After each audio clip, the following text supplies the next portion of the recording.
Bird fanciers are prone to rapture when they talk about the Gouldian finch.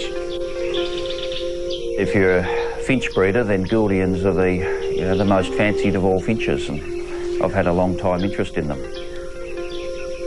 I think they're easily the most beautiful finches that you'd find anywhere around the world. Gouldian finches are endangered and elusive, and across northern Australia they've been disappearing from east to west. This is Limmen National Park near the Northern Territory border with the Gulf of Carpentaria.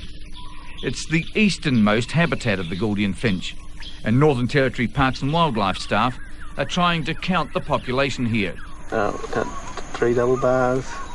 From past annual surveys, they expect to find 80 to 100 Gouldian finches, but after a week they've spotted only a handful.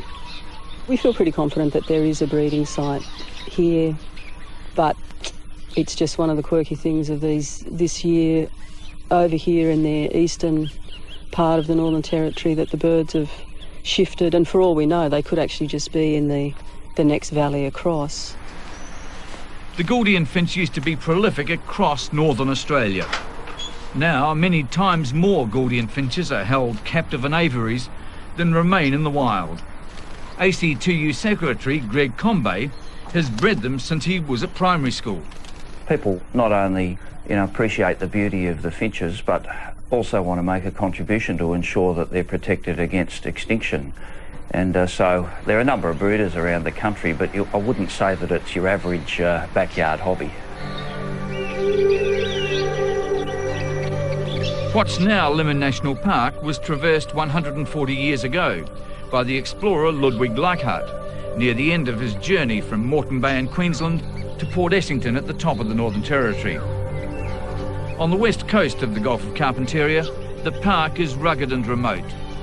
It became a national park a decade ago when 3 cattle stations became uneconomic. Cattle had been introduced here 40 years after Leichhardt's expedition, and scientists believe that pastoral practices have taken a heavy toll on the population of Gouldian finches. The poor old Gouldian has actually suffered from really subtle, almost imperceptible changes in sort of the grass species composition, in the timing of fires, because of changes brought about by pastoralism across large areas in northern Australia. 500 kilometres west of Limmen National Park lie the Yinbury Hills, registered on the National Estate database as the last important breeding ground for the Gouldian finch. Just north of Katherine, the Yinbury Hills are crisscrossed by creeks which retain water in small ponds throughout the dry season. Gouldian finches are grass seed eaters, and first thing in the morning they take a drink. We're doing waterhole counts where the Gouldian finches breed up.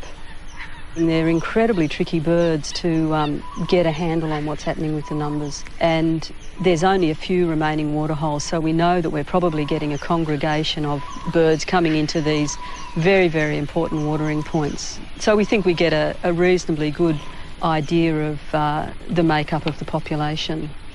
The best guess of scientists is that the population in the Yinbury Hills is stabilising, against their fears 2 years ago, when machinery carving a nearby corridor for the Alice Springs-Darwin railway line mistakenly ploughed through an important feeding site.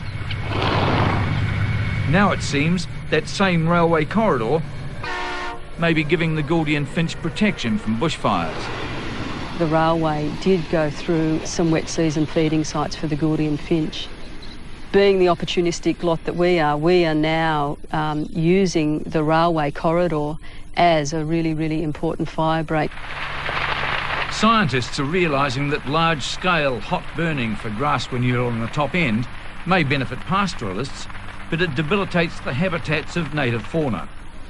To preserve the Gouldian finch in its habitat, Parks and Wildlife are trying to mimic the old practices of Indigenous land use.